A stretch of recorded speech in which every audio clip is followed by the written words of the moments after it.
You're listening to the Wrigleyville Nation podcast. Season ticket holders and lifelong fans with neighborhood ties discuss Cubs news and neighborhood happenings. Here's your hosts, Jeremy and Pat.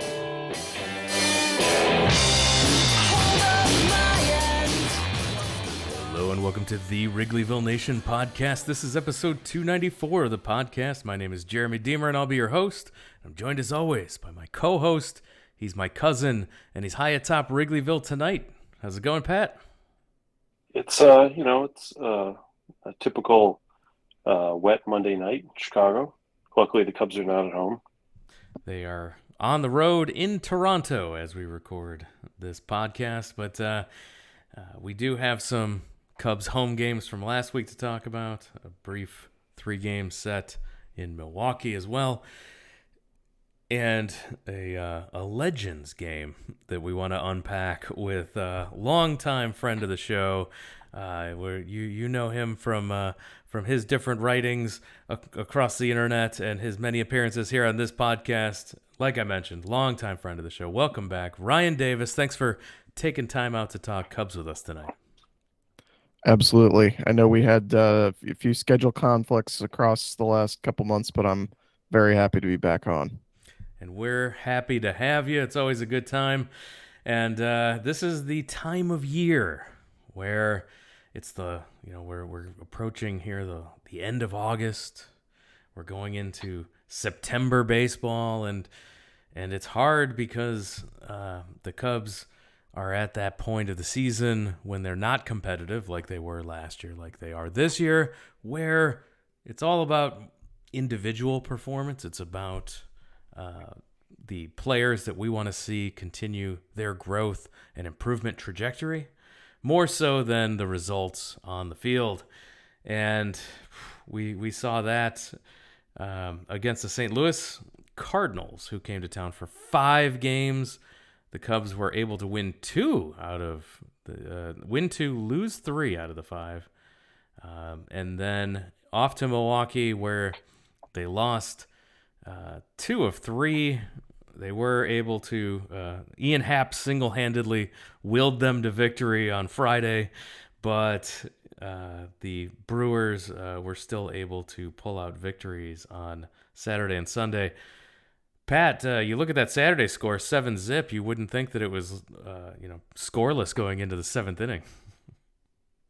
Yeah, the Cubs have had some interesting games in the last several weeks. They've won quite a few. They played about 500 ball. But in the course of that, they've also had some, I guess we'd call it difficult finishes,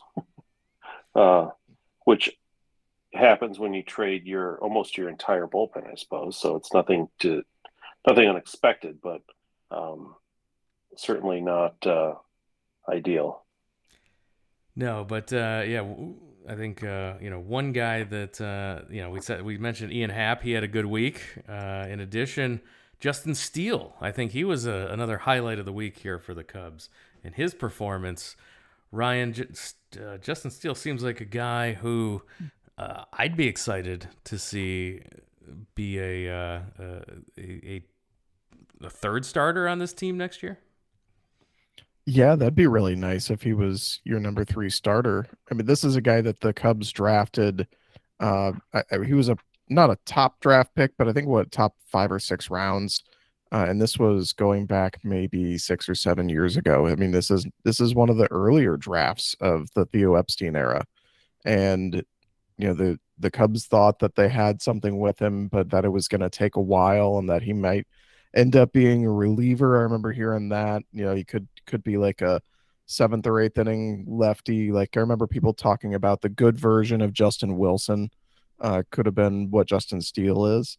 And then here he is in the rotation, basically the entire season. Pitching is maybe their best pitcher. So, yeah, if he's your number 3 starter next year, wow, who did you add to put in front of him?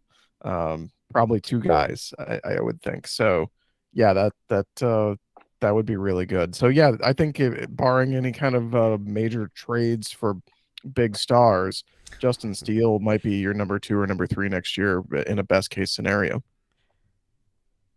Let's hope he's the number 3.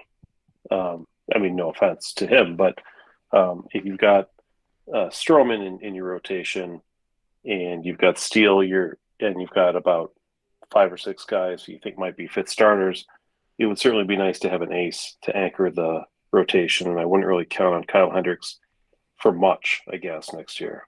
Yeah, He'll be I've kind around, of been but thinking. I've kind of been thinking about Kyle as if he's healthy, kind of promise him one of those spots, just because. But I've been kind of holding him as the number 5 in my mind if he's healthy.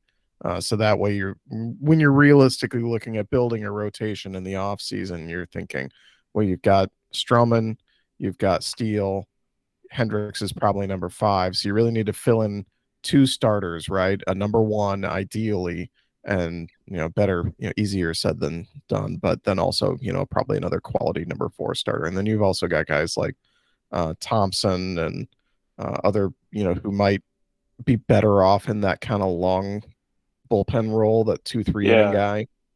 have we kind of has Cubs fandom cooled on the idea of Keegan Thompson being a third or fourth starter, and maybe are thinking now more towards um, somebody who can pitch multiple innings out of the bullpen? That's kind of how I've always seen him, and I feel like he's had his best success doing that this year and last year. But I also kind of thought that same way about Justin Steele after last year, that he might be a guy who would be in that same role. And then here he is proving me wrong this year. I think Thompson's a little bit older, maybe a year or so older than Steele. And just in general, I think Steele's stuff it plays better in the rotation than Thompson's does. But I'm not a scout, so I wouldn't be surprised if we would be talking again next year and talking about how Thompson's had the breakout year in the rotation like Steele did the year before. So it just depends. I wouldn't put it past him to be good, but that's kind of how I view it. Is I think if you're talking about building a team that could win in 2023, I think maybe you're looking at Thompson as a 6th or 7th starter and a guy who could go multiple innings out of the bullpen. Yeah, he could be a real weapon out of the bullpen, I think. And I'd rather start the season feeling like there are enough starting pitchers where he wasn't called upon to be one of them. And then, if emergencies happen, then, it's a nice extra guy to have around. But, yeah, I would rather not him have to start the season, as one of those starting pitchers if possible. Because if that's the case, I think it's more demonstrative of the lack of overall depth, which would concern me. Yeah. Yeah, and the other thing I did want to bring up about the Cubs Cardinals series was Yadier Molina was in attendance. He showed up to receive a pregame ceremony with Albert Pujols as they're on their retirement tour, and so they each got a number from the scoreboard, and it was nice to see him take a break from owning his basketball team to come and pay a visit to Wrigley Field, where he continues to be a negative WAR player for his team. Why was it that he got to get the number from the scoreboard? There have been a lot of really good baseball players, Hall of Famers, who've come through Wrigley Field before for their last game. And I don't know, am I missing something? But I don't remember this type of fanfare. I remember Derek Jeter got a number from the They scoreboard, they did it for Jeter. Yeah. Okay. Anybody else? I don't remember anybody else recently. Did they do it for Willie McCovey or Willie Stargell, or they do it for Well, Luke Brock? Or I wouldn't be able to tell you if they did that. Yeah, I wouldn't either. But I'm just thinking, I don't know. This feels like a more recent phenomena, and why for, as I pointed out on Twitter, Yadier Molina has the satisfaction of having the 5th best career WAR on the current St. Louis Cardinals team. Yes, think about that. Unbelievable. For real. Well, how many MVP candidates are on that team, or guys who won MVPs? one, maybe. So Pujols has a collection of them, right? Pujols, yeah, has. And then let's see, either Goldschmidt or Arenado is going to win one this year. So Well, yeah, yeah. I could see him being fifth on the on the And team. he's behind Wainwright too. Yeah, there you go. True, very true. So I Yeah, mean, that's what happens when you've got a handful of Hall of Famers all collected on one team. yeah. Although you could argue which ones will be Hall of Famers or not. I mean, is Adam Wainwright a Hall of Famer? I think if you just go by, whether are you asking is he statistically a Hall of Famer, or you're asking Yeah. does he get in? I think Well, he gets in. I think all I those mean, I Cardinals can't get tell in. you who's going to get in, I guess, but Yeah, but I can tell you yeah. that as far as his statistics go, I don't know. I never thought of. I mean, he was a good pitcher, and he's had the gift of longevity, which has helped. And I guess his lifetime numbers are fine, but his last truly, I don't know, I think of his last truly great season as, I guess, last year, 2021, he had a pretty good season, but before that, you're going all the way back to like 2014. He had a long stretch here where he was not so hot. Yeah, I would say that there's an injury stretch where he got hurt in like 2015 when he was still really dealing, and then just wasn't good for a couple years. And then Yeah, since about 2020, he's been much better again. I just pulled up his stats looking back 2020 to 2022, 435 innings, 3.08 ERA. So, just kind of in a general glance, that's pretty good. 3.34 for his career. If you're looking at wins, which if we're talking about getting into the Hall of Fame, you have to factor it, it's right? close to Because we're 200, right?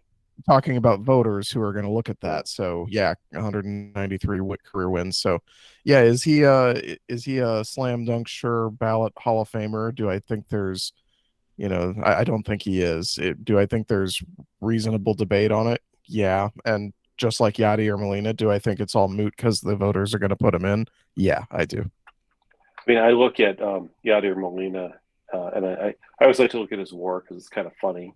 Like it's worse than that of Lenny Dykstra or Davey Lopes or Don Mattingly. All fine players, right? But it's worse than Yep. Gary Gaetti. Yeah, I was going to say and it's. Placido Polanco. I mean, think he's it's probably tied with pretty Ken similar Singleton. to. Yeah, pretty similar to like Aramis Ramirez, right?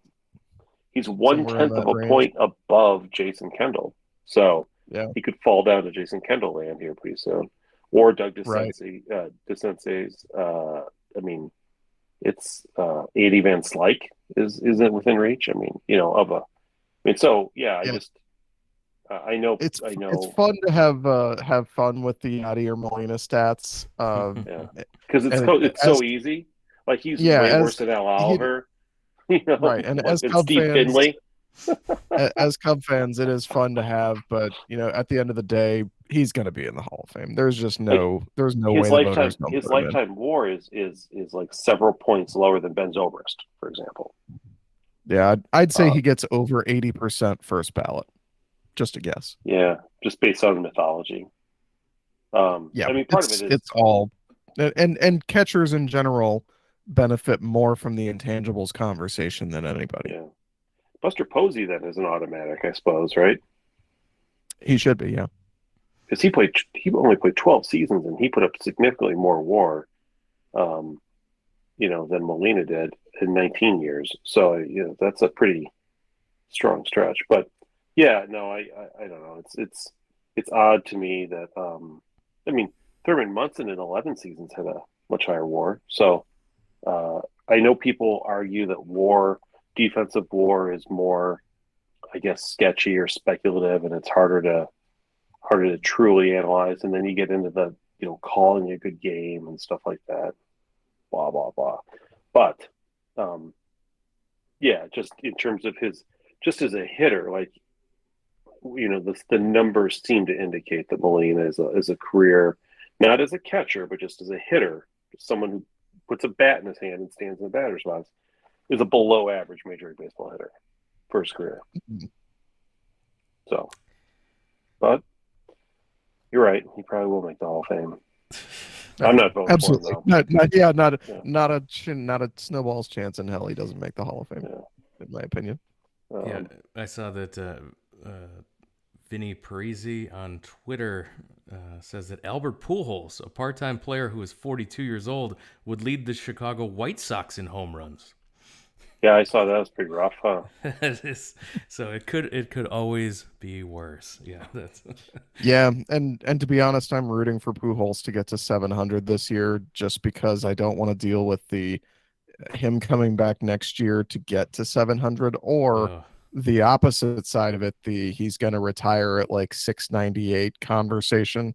I just want to avoid all of that. So go Pujols, hit your 700. Because with our luck, he'd come back, right? Yeah, just to torture the Cubs and hit it against them next year. Yeah. I was looking and it looks like Wilson Contreras, for example, who's a catcher, who has had 4 seasons that would all, from a WAR standpoint, be considered Yadier Molina's 3rd best season ever. For what it's worth, like Yadi had 2 seasons that were really outstanding, and then after that, all of the rest of his seasons are sort of below Wilson Contreras level for the most part, at or below. So, duly noted. Yeah. So anyway, while the Major League Cubs and Cardinals played 5 games last week, the Legends got together for a game that you were in attendance for, Ryan. Were we told that this was going to happen? Or was this like just a pickup game somewhere? The first I heard about it was your Twitter, Ryan. So how did you know that this was happening? Well, the first clue was that it was happening just a few miles from my house. We have a team here in Springfield. It's in a league called the Prospect League. It's just kind of summer baseball for college baseball players who aren't real prospects for the most part. They play in these kind of wood bat summer leagues, and here in Springfield we have one. So they're called we're the Springfield Lucky Horseshoes, which is based off of an open-faced sandwich worth about 1,000 calories. So yeah, our team is basically named so far after so good. Named after a really delicious food item. So we have that team, and they're pretty much brand new this year, replaced a different team, and they've been trying to promote things. So a few weeks ago, I saw they were promoting this Cubs versus Cardinals Legends game that they were doing after the Prospect League season was over. And how do you define legend, by the way? Just out of curiosity. Yeah, and it's funny because in all the promotions they put legends in parentheses or in quotations. And so when it said that there would be legends there, it said led by Kyle Farnsworth, Corey Patterson, Jody Davis, and maybe others, essentially. Oh. And like so whoever could show up that day. I guess so. What it ended up being was the Cubs were led by Farnsworth, Patterson, and Jody Davis as the manager. And Can then Farnsworth throw a baseball anymore, or his arm's too big? We can get there. Okay. And the rest of the roster was filled out by locals, essentially. Okay. Like the mayor was on the team. There, a few other kind of notable people. I think there were a couple players who on the Cubs squad who had played college baseball. And then on the other side, a few ringers. The Cardinals had Rick Ankiel. They had Jason Mott. Sure, you could try and guess the last one. Tommy Herr? No, it was Rick Ankiel, Jason Mott, and Ray Langford. What about Molina? Was he there? No, but I was thinking maybe he'd be there next year. He and Pujols. Oh.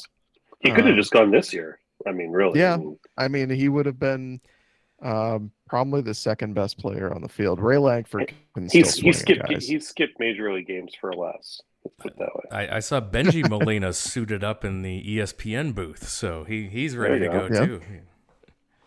But yeah, Ray Langford had a couple triples. That was kind of fun. Um, one of them was maybe a double and an error, but sure. Right, I'll tell you this: Rick Ankiel struck out like 2 or 3 times. Once against a guy who is in his 30s and topped out in college. Yeah. So Rick Ankiel isn't really in baseball shape anymore. I don't think. Was David He did Freese there? Remember that guy? He was supposed to no, be really good. unfortunately no. Okay. But there are two guys, Justin Knadler and Jason Knadler, I think, brothers who grew up in the area who both one of them played in the minors and the other played in the big leagues, and they both played on the Cardinals team. So they were kind of ringers outside of the legends, the local players who also played in the majors. So What about Jim Edmonds? Who would he play for? I mean, he'd have to pick sides, well, right? Corey Patterson and Jason Mott also played Jason for Mott the Cubs was and the Cardinals. Yeah. both. Yeah. I was kind of hoping there'd be some drama where towards the end of the game they'd trade Patterson for Mott or something like that, but it Well, didn't happen. Mott was more of a Cardinal and Patterson's more of a Cub, right? I mean, I think Yeah, although both of them were on that 2011 Cardinals team. Well, but anyway, if you could choose your team, like in an old timers game, wouldn't you rather play for the Cubs and the Cardinals? I would, but yes, I would as well. But so yeah, I kept stats on the game. I took pictures and did videos. Nice. Farnsworth pitched. He did not look good. Yeah, you're right. The body type is not. It's not pitcher body anymore. For those who are unaware of what Kyle Farnsworth has done, he's basically gone into competitive bodybuilding and is enormous. Like just he looks like the Hulk. Yeah, it's crazy. Go to his Twitter and you can see some scary pictures. But so he was throwing the baseball, or was he just hitting? He's on Sammy's lifting routine. Wink. Ouch. Flintstones. Vitamins. Also, yeah. Sorry, what was your question? Did he throw or just bat? He did. He did both. How hard is he throwing?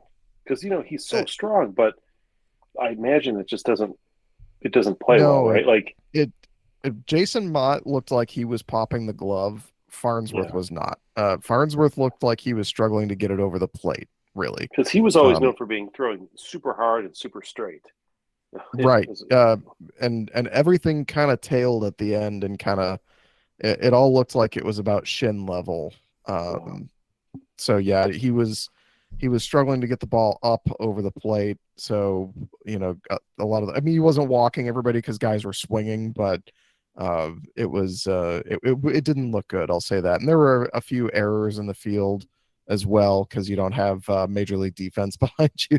So a lot of the balls in play this year, even with Major League defense behind him. So I mean, it doesn't surprise me. But so I think thank God that Paul Wilson never played for the Cardinals, right? Because that would have been really rough. Right. If Farnsworth had faced him. So the stats I kept, Farnsworth pitched 2 innings. He gave up 4 hits. I think he gave up 4 runs, but 2 were earned in my own kind of scorekeeping. And did he hit anybody? He didn't hit anybody. He did strike out Rick Ankiel on 3 pitches, I'm pretty sure. Did anybody try to charge the mound against him? No, but they did bring up the Paul Wilson thing. Where they were interviewing all the players in between the innings, and when it was Farnsworth's turn, that was the first question asked was Paul Wilson. I would have asked a question about Ty Still 4, but then again, that's where Kyle's a little different. Yes, that's where we would run into Kyle Farnsworth back in the day. Yes, Still 4. Like on a Friday night at like 3 a.m. when there's a day game the next day. That was a quick recovery for him. Was the overall, like with these sort of old timer things, was it really like the pitchers dominated, or was it just a comedy of errors? It was a lot of fun. Yeah, it was. I think the Cardinals won 10-4. The Cubs committed 3 errors in the field, and that was I think there were some errors that were counted as hits. So, it was. It was just like a beer league game, kind of. I mean, like I said, Mott was popping the glove a little bit, but he's I think the most recently retired of the bunch. So, I think he was still pitching maybe 3-4 years ago. So So back yeah, in the he 80s, by the way, these were very popular. They would do these before like a Major League Baseball game where they'd have all the old Major League players come out, and they'd have like you'd be a full roster of MLB players. There's a video on Twitter somewhere of Willie Mays when he was 50 years old tracking down a fly ball in the outfield, and you're like, wow, that guy had some wheels, even at 50. and then and the funny thing is, I couldn't speak for really any of the players other than what I saw with Farnsworth, but he looked like he was having a blast. He was, shooting video of the crowd singing "Take Me Out to the Ball Game" and like Yeah, taking pictures and really like pumping it up on social media. Like he good. really did look like he was having a blast with it. And some of the other players too. Mott looked like he was having fun. He was jawing at an umpire because the ump called a ball fair when it was definitely foul. Sounds It like was a Mott little, might. Sounds like he might be looking for a major league tryout here, yeah, from what you're saying. he had a little squibber up the first base line that was foul, and they fielded it, and the ump called it fair, and so he was yelling at the ump, and then later he hit one out that was foul, and then he started running to first and was like, "Oh, is it fair?" So yeah, it was just a lot of fun, and there were a lot of people there, and it was worth every penny. I mean, it was Sounds just like we know where Joe West is working these days, huh? right. He should have been there. Yeah. So my hope is that those guys had enough fun and that there were enough. I mean, it was basically a early 2000s, late 90s Cubs Cardinals thing, right?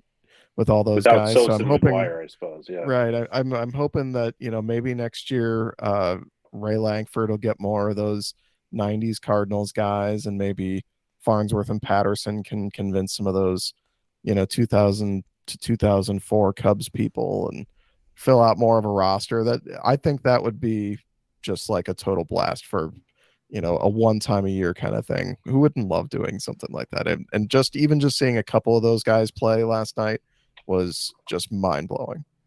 Maybe Todd Walker's available. You should check with him, or Paul Baca or one of those guys. I mean, they seem like Paul they would be. Baca. It seemed like they would be good. Or Nefi Perez. I mean, there are a lot of guys from that era that may have nothing to do right now. It's All funny. right. So how much would you pay to see a game like that in a small stadium? But instead of Farnsworth pitching and hitting, it's Zambrano pitching and hitting against I would like against that. Better some than team, Latroy Hawkins, I guess. yeah, against some local guy from who's 30 years old and pitched in college. Clinton Rush might do something like that. In all seriousness, he seems like the type. Yeah. I'd have to. I think he may follow me on Twitter. Maybe I could reach out to him. I wonder if he follows you guys on Twitter as well. He's big involved actually. in kind of baseball social media. Yeah. Yeah, it's funny when you think about Corey Patterson now as, kind of an old timer, because he was, for a lot of us, the first, he was one of the first prospects that a lot of us followed through the journey, as he was, the highly touted prospect that we were excited to see make the major leagues. That's something that, with the 2014, 2013 Cubs, that became a regular thing, and there was a lot of guys you were watching for. But, before that, it really was like a guy here or a guy there, and Corey Patterson was definitely one of those first guys. Oh, how nice Yeah, to be a child. I remember Lance Dixon and Mike Harkey and these guys. And, yeah. But you're right. There were, back in those days, it'd be one guy every couple of years, like Patterson, and then there was like PA, came up a couple of years later, and then we had the double duo, the Brett Jackson, Josh Vitters duo. Oh gosh, and then we had the modern era. Yeah, well, yeah. The Cubs prospects of my youth started with Patterson. Wood got to the big leagues before I started following the minors, but Patterson was the first one I was paying attention to. And then I remember guys like Zambrano and Juan Cruz, who was the baby Pedro at the time. Bunch of pitchers all at the same time. Mark Pryor, all those guys coming up. Sure. Knowing that you had all this pitching coming. That was the first kind of, like, if we look at it in kind of the same kind of lens as the original Cubs rebuild with Theo Epstein. That's when I remember thinking, if they can get Pryor and Zambrano and Juan Cruz up to the big leagues with Kerry Wood and Matt Clement, you could build a really good rotation and save those last few years with maybe get Sosa a ring, et cetera, et cetera. I remember thinking all those things. So that was my first Cubs prospects, kind of that early 2000s. I remember thinking with the number 3 pick overall, Luis Montanez might be pretty good, and then Bobby Hill and Dontrelle Willis. Now Dontrelle Willis they did trade, and then he became good. The other two, though, if you told me Bobby Hill and Luis Montanez would have a negative career WAR combined, wouldn't have thought that. But that's the thing, the draft. The draft in baseball and like other sports, it's always been pretty hit or miss, I guess. But especially back in the old days, it seems like the scouting was not as good as it is now, because I think there really weren't any analytics, and it was more just kind of the eye test. And I think there's just more money put into it now, probably, fair to say. Not that the Cubs haven't also blown some modern day drafts too, don't get me wrong, but boy, you look at you could go through the Cubs number 1 draft picks for a decade and think, wow, and these are like top 10 picks. Like, this isn't like, oh, well, the 78th player overall. We're talking the number 3 player, the number 2 player. Cubs are just whiff. That's kind of depressing in retrospect. Maybe that's why they weren't good for most of that time. Yeah, I think there's definitely a correlation between the lack of investment in scouting and the lack of spending on the big league roster. Those two things together equals a really long stretch without winning a World Series. Although, and when you go Brett Jackson and Hayden Simpson back to back, yeah, jury's still out on Hayden Simpson. We'll see. From 2010. I'm just kidding. I was gonna say maybe for your league with your old timers. Hey, I don't know if he qualifies. Maybe we'll see. We'll see if we can let him play next year. How about this? Can I just give you one back in the 2002 stretch? The Cubs had the Cubs had 4 first-round picks in 2002. This is right after they had Mark Pryor the previous year, right? So this is where you really build your team, right? Matt Clanton, Chad Blasco, Luke Haggerty, and Bobby Brownlee. Wow. Yeah, brutal. And followed up by Ryan Harvey in 2003, and then Mark Pollock. What was his name? Mark Pollock. Pollock.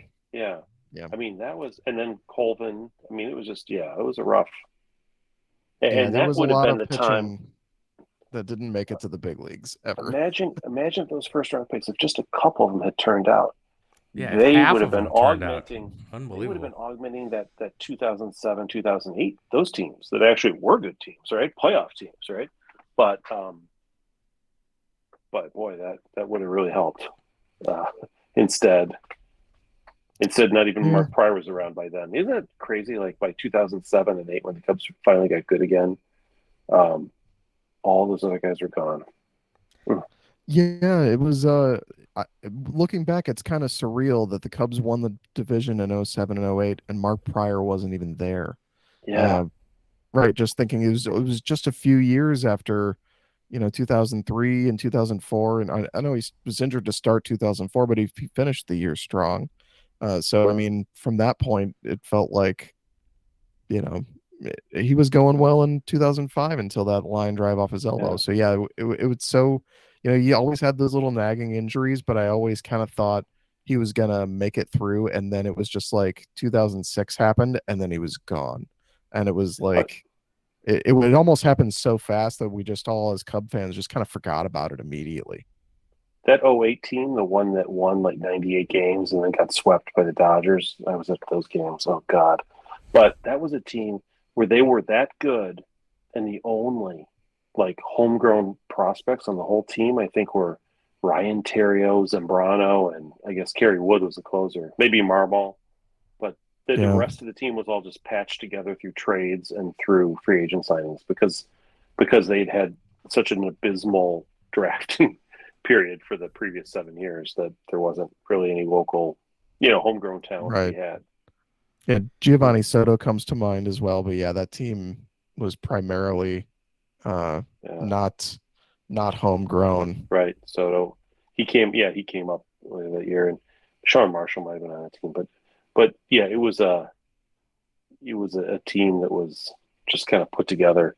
That the Ramos Ramirez trade was wonderful because they gave up, top pick Bobby Hill, who ended up having no career really, to get Ramirez and Kenny Lofton. Who else was in that trade? So they traded for a Ramos Ramirez and Kenny Lofton from the Pittsburgh Pirates. Jose Hernandez. It was Bobby Hill and Jose Hernandez that went the other way. Yeah, you got to love the Pirates. They had picked him. They had picked him up earlier in the year. That was his second run with the Cubs, wasn't it? And Matt Bruback was the player to be named later there. So that was what a fleecing that was in that trade. Holy cow! I mean, remember when we used to joke? Remember we used to joke as Cub fans about the Pirates being the Cubs minor leagues. Yeah, that's right. But I mean, it's trades like that, and the Derek Lee trade, mind you, also around the same time. It's trades Trader like Jim. that. I mean, I give him credit, right? It's trades like that can help put your franchise on the right path for a decade, really. And you saw it with the Arrieta and Pedro Strop trade. That was so pivotal for the Cubs. The Cubs in 2015 and 16 aren't where they are without those gifts, Absolutely. Especially 2015. And so that's what you kind of look at now with the team is in order to get to the next level, what kind of trades can the Cubs pull off? And let's not give up Dylan Cease and Eloy Jimenez for Carlos Quintana, but let's get the really good established major league player and give up prospects that everybody thinks are going to be great who end up just being abysmal.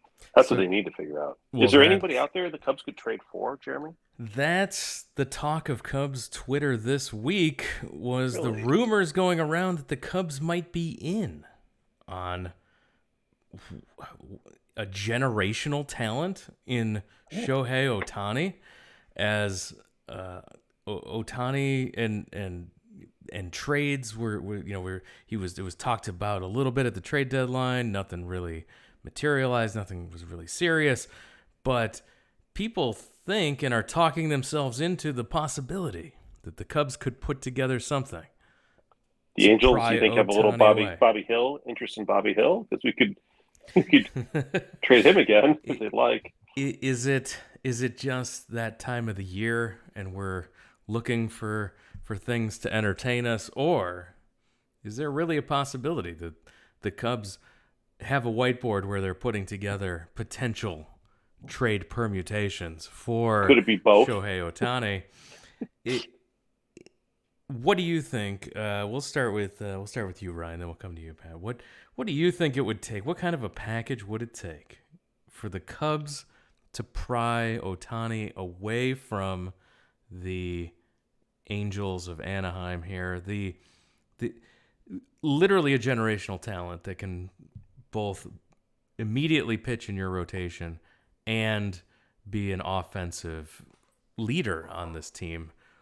What would it take? Do the Cubs even have enough? Would the haul be enough? And there would have to be an extension on top of it. Whatever trade happens, whoever, if he gets traded to, there's got to be an extension on the back end of that. And the Cubs have been not known as generous lately. So well, there goes Rafael Ortega, but it depends on it depends on whose perspective you're looking at it from.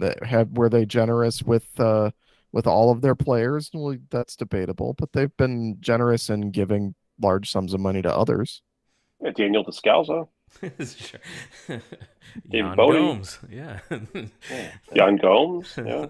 Some politicians. But also anyway, true. So let's break it down from this point of view. The Cubs have been kind of quietly in some instances and not so quietly in others, banging this drum that they think they're going to be competitive in 2023, right? We've been hearing that pretty much everywhere, is that they look at their... We've been hearing that ever since Ricketts said they're going to be competitive in 2022.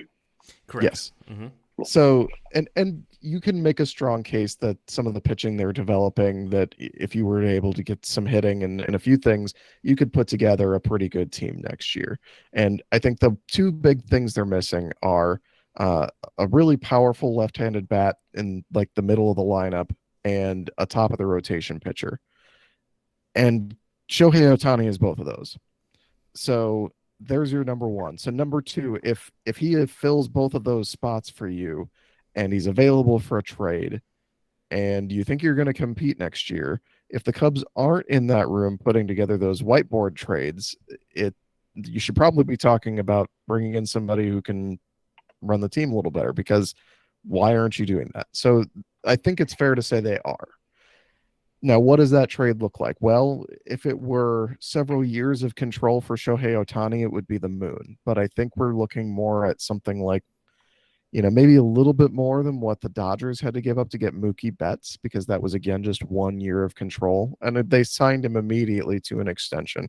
And that also has to be factored into this, right? The Cubs don't make that trade unless the extension is on the way as well. So we can kind of just narrow it down to, is it worth whatever it would cost to trade for him, assuming you're also giving him that big bag of money?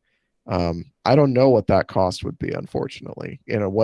How do you measure 1 year of value, trade value for Shohei Ohtani?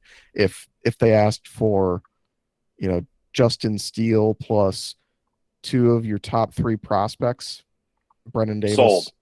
Kevin Alcantara, Pete Crow Armstrong, you got to give up 2 of those 3 plus Justin Steele. Is that enough? Maybe, Sure. Maybe not. I don't know. I don't know if that's enough. I thought you were making the offer. I was accepting, so I don't know. No, I mean, they pulled the rug out from under me here.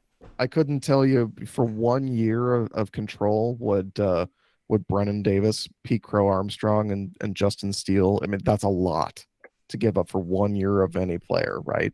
The problem is, but if you don't do it, you're assigning him to the extension. Yeah, he gets traded somewhere else, and somebody else signs to do an extension. Like players like that don't hit the market. Main thing, and that's why I say it's worth the cost, no matter what it is, because at the end of the day, if you get Shohei Ohtani and you sign him to that extension, you won. Because if he gets traded somewhere else, nobody else is giving up that deal for a guy they're not signing. So if he gets traded, you have to make that trade.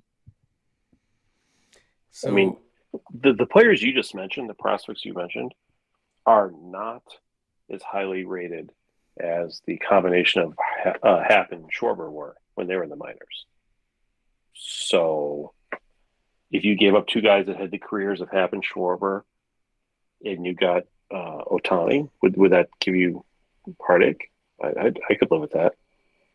And those are guys who I think did well. They had good. I mean, neither is what I'd call like a disappointment. Like, there's also that possibility, which is you end up to be the next like Alcantara, or something, So yeah, there's always risk with the minor league guys on the minor league side in case you get burned and they turn out to be Justin Steele's not nothing either. I mean, that is no. Those are 3 very good players, and just my off the cuff trade suggestion. And I don't, pretend to be an expert on the minors in any way. I pulled up the Bleacher Nation top 30 Cubs prospect list and was like, oh, they got Kevin Alcantara number 2, huh? I mean, it's and you better believe any conversation that starts with the Angels is going to be like, let's talk about 1, 2, and 3 on this list, right? That's right. Well, how about what about this idea? Would you consider, if you're the Cubs and you've got lots of money, nothing to spend it on, and you know that Hendricks and Hayward are coming off the books after next year, so that's going to be $35 million or so that you're going to be saving, and Yan Gomes, $40 million. Would you say, hey, you know what? You guys are looking to rebuild.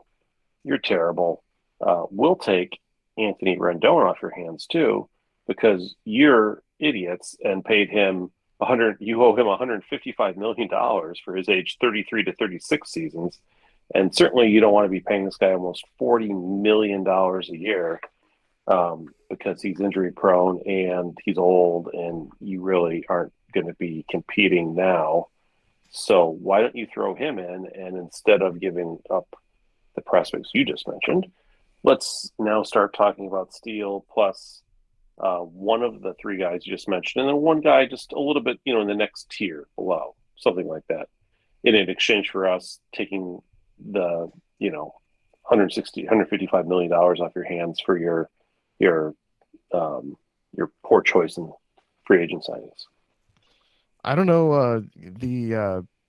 It still is a pretty good deal if it saves you that and it's only money. But man, does that deal get a little bit weirder when you're talking about if you make that deal and you're hopefully getting 5 total years of Shohei Ohtani plus those 4 years you're paying for Anthony Rendon. Now you're talking about like $90 million a year between those two people. Yeah, a guy. That's a really hard sell on an ownership like the Ricketts.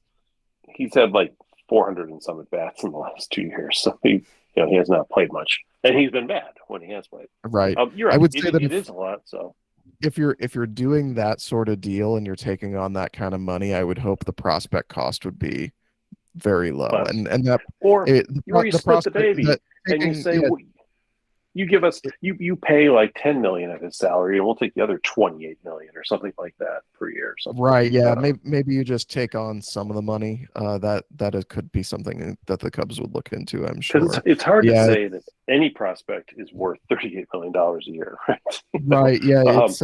It's I think it's probably just a no-win situation for the Angels trying to do that move, because you're dumping so much money that you would be essentially giving up Ohtani for nothing, and that's just going to look even worse in public view. They have to get some pretty good prospects back in that deal. Well, throw in Trout then forget the $90 million. We'll take on the 100 and why not?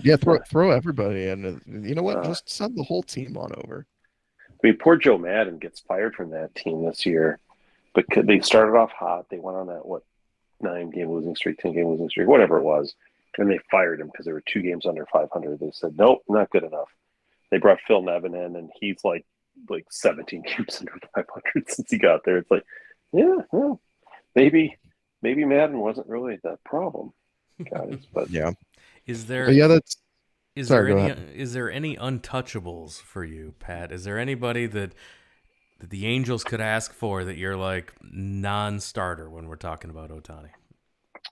I mean, I think that's a fair question, right? Like who on this team, is a PJ Higgins too much to give up, or well, people are legit. Wisdom. People are legit like, oh no, if Pete Crow Armstrong's in this deal, you can't do it. Nick Madrigal's in this.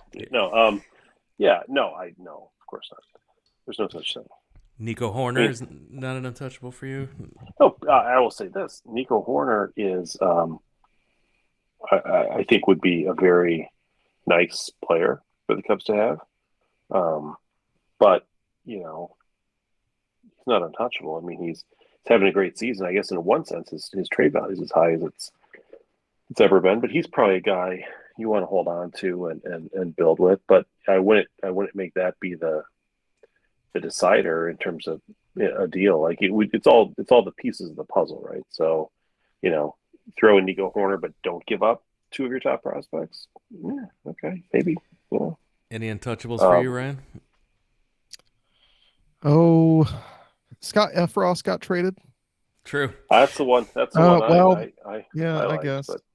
Yeah, I guess if Scott Efros is gone, then no, I don't think there's anybody I wouldn't trade for Shohei Ohtani. I would agree with that. So if the Cubs trade away a handful of prospects, maybe a player or two from the roster, and are able to get Ohtani, Ricketts opens the wallet, pays what it takes to get that extension done. Are the Cubs in better shape than the Angels at that point? Like how far away are the Cubs from being a contender versus being just the Angels again?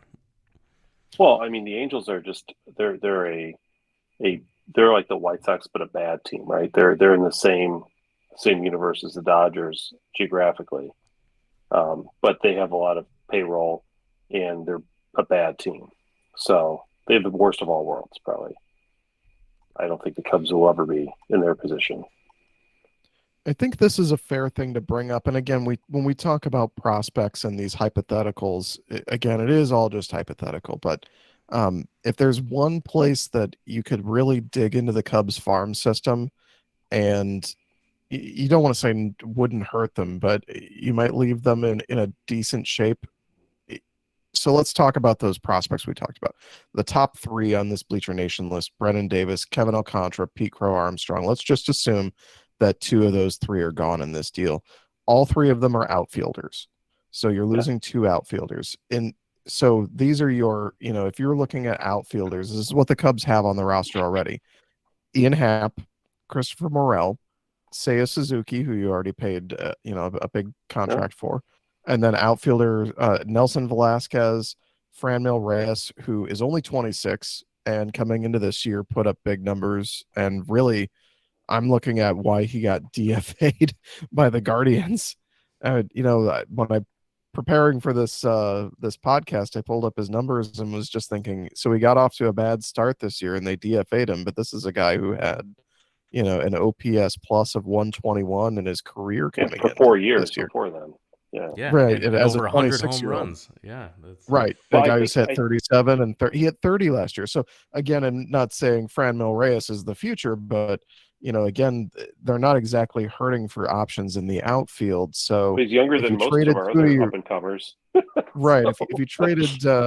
If you traded a couple outfield prospects, regardless of whether it's those guys for Ohtani or whether it's one of those guys in another deal for somebody else, I don't feel like the Cubs are in a position where they can't trade outfield prospects. And I think more so than the previous rebuild, where Cubs fans kind of got used to the idea of here come the prospects, they're going to be on the team.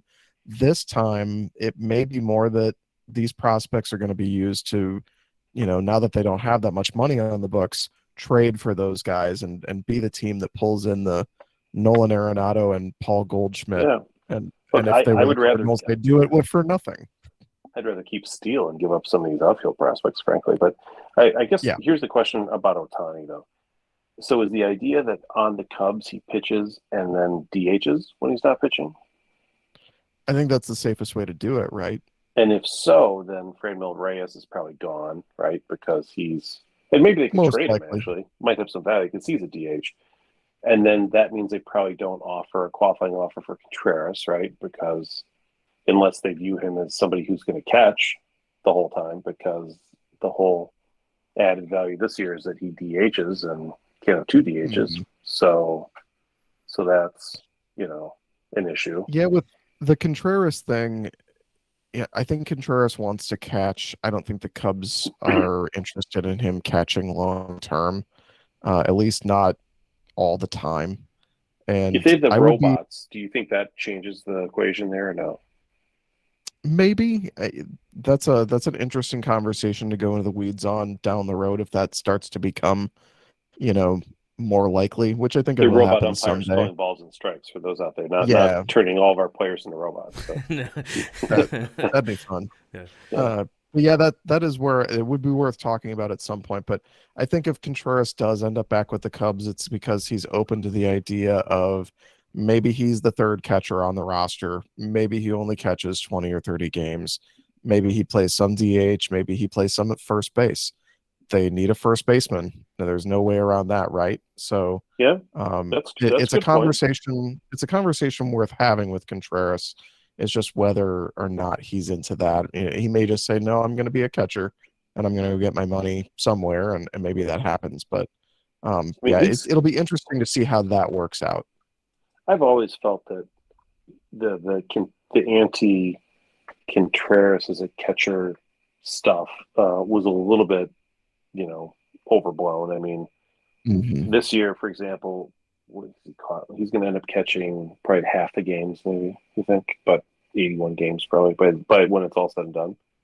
So if you've got him catching half the games, or even slightly less than half the games, and play first base, and then DHing a little bit and having a couple of days off and injuries and everything else, that's not the worst thing the Cubs could have, I think. A little flexibility. I mean, God knows they don't want Yan Gomes catching any more games because that means he has to bat too. And that's an ugly sight. So, and I pulled it up. Contreras has only had about 50 innings at first base in his career. So it's not like he's been there a lot. So it may just be me kind of daydreaming about ways to keep Wilson Contreras on the team while filling a need. But they still have a need at first, probably third, and maybe a middle infielder position. So I mean that could help at least while they kind of get that stuff straightened out. And mind you, offering him a qualifying offer doesn't mean he's going to accept it either. It just means that you get some compensation for him, unlike what they got when they let Kyle Schwarber walk because they cut him. Which malpractice. I don't know. Malpractice. Yeah.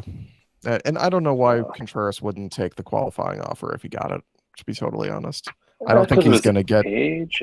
I don't think he's going to get crazy money. If you know, I've heard things like 5 years, $60 million, $70 million, and not hearing from like industry sources, mind you, just kind of seeing what people banter about on Twitter. 5 years seems like a lot for a 30-year-old catcher, maybe. Yeah, maybe 4 years. Who's not perceived as a catcher by most, apparently. So I don't think he's going to get the big contract he thinks he's going to get.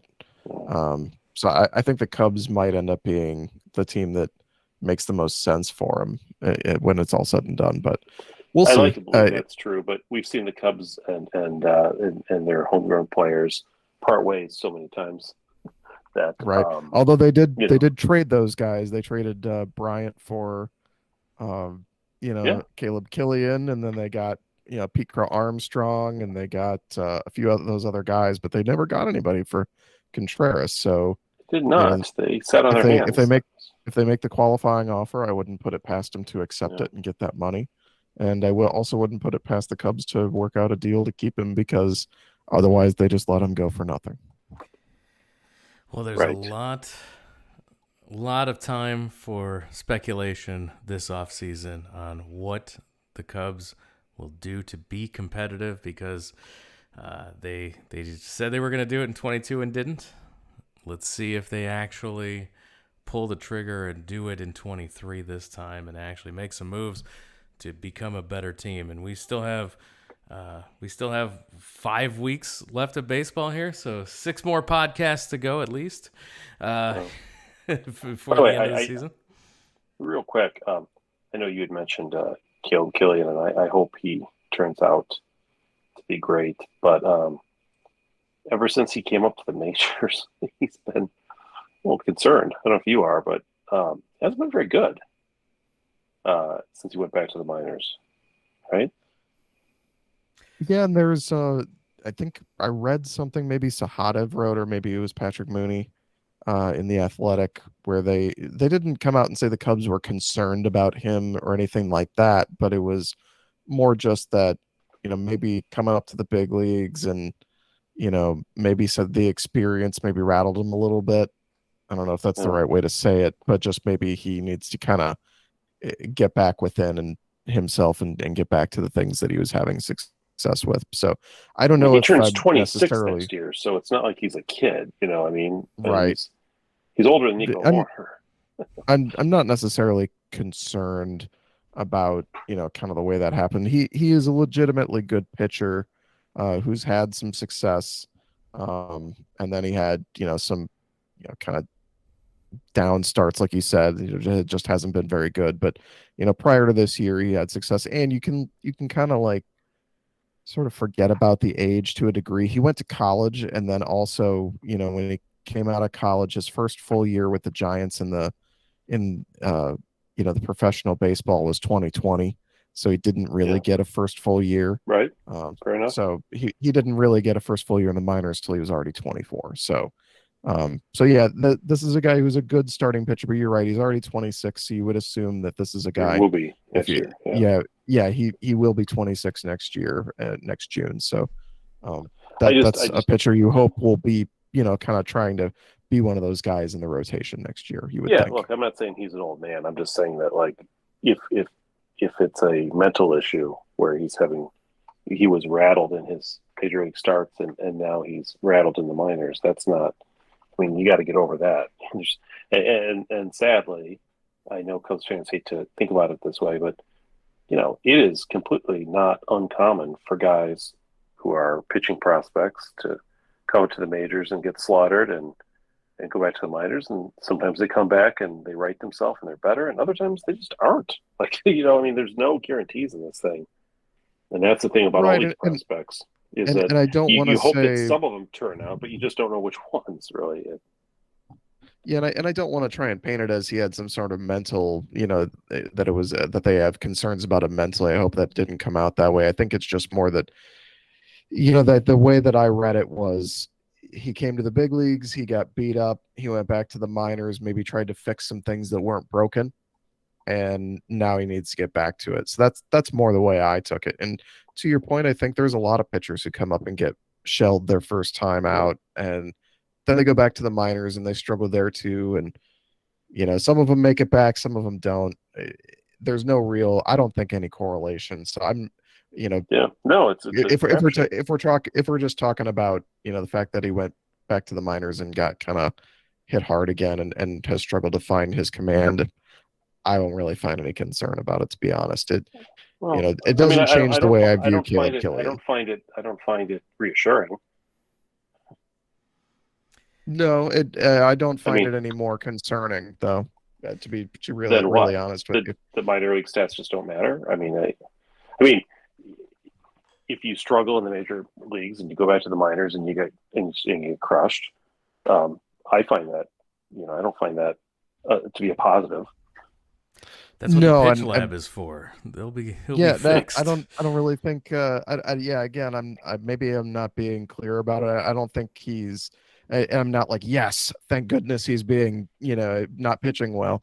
It's just more that, with his stuff and the way they view him, his prospect status, everything about, the reason they brought this pitcher in, a couple games after being in the big leagues, no, it doesn't move the needle for me. Remember earlier in the podcast when I mentioned Lance Dixon? You should look him up. Well, we will. Anyway, we will continue to root for Caleb Killian's success. I've seen it. I've seen it go both ways. That's all I'm going to say. But I also watched Greg Maddux come up and get pounded for an entire season and look terrible. And look at him; he's in the Hall of Fame. So. Exactly. So we've got it's progression is not always linear, and hopefully we will correlation, not causation, et cetera, et cetera. Yeah, hopefully we will see progress there. But he's one of the guys that you do need to see progress from because that was your Chris Bryant trade, so you do want to see progress, and hopefully we'll see that as the Cubs continue to build towards 23. Yeah. Hopefully we'll have a great Dykeman situation. I'll give you this one, Pat. Because of when he came up and the expectation on this year, I kind of write it off as not as big of a deal because you're talking about development, not looking at stats. If he comes out next year and goes to AAA and continues to get pounded and can't find the zone, I'll give you that one. I would be concerned then. Well, I hope I'm wrong. I don't want to. I mean, I don't want to curse the poor guy. I hope he does well. I think you threw a Lance Dixon on him. If he doesn't do well, I think we can point at you as the reason why. All right. Well, we've got plenty of time to see how this unfolds, but what we don't have time for is any more of this podcast. We're already up against it because time flies when we're talking Cubs with Ryan Davis. Always a pleasure, Ryan, when you come on here and talk with us. The time just flies on by. Please remind everyone how they can follow you on Twitter. Yeah, well, absolutely. I love anytime I can come on and chat with you guys. It's such a blast. I'm on Twitter at Ryan Q Davis. And at this point, if you're following me, it's just because you like me, because I'm not really doing a whole lot otherwise. But then you strike gold every once in a while with like this Legends game. So good stuff. Yeah, I got like a handful of Twitter likes out of that. I even tweeted it at a few of my friends in the content creation business, and none of them even wanted anything for their websites. So that tells you how much interest there was broadly in my Legends game. But I hope you guys enjoyed the chatting about it. No, super fun. Always a great time catching up with you. And you can follow us on Twitter at WrigleyvilleNat. Same for Instagram, Facebook.com/WrigleyvilleNation. And of course, WrigleyvilleNation.com is the website that brings you this podcast every single week. And there we have a store. If you want to support the show, you can get some merchandise. There's a sale going on at all times at the TeePublic shop there. So go ahead and click the store link on the website. It's also pinned to the top of our Twitter and Facebook as well. Go to the store, pick yourself up some Wrigleyville Nation merch. If you want an exclusive Wrigleyville Nation shirt, that is available to our friends over at the Patreon, patreon.com/Wrigleyville Nation. You can get yourself a shirt there. You can also just help us keep this podcast ad-free. We have a bunch of patrons over there that continue to support us and keep the show ad-free 4 seasons in a row, if you can believe it. We haven't had to go out and get advertisers thanks to you and all your support. So if you keep supporting the show via the Patreon, we will keep putting it out for you. And with that, we're going to wrap it up. Pat, thank you for joining us. Thank you, Jeremy. Thanks, everyone, for listening, and we'll talk to you again next time.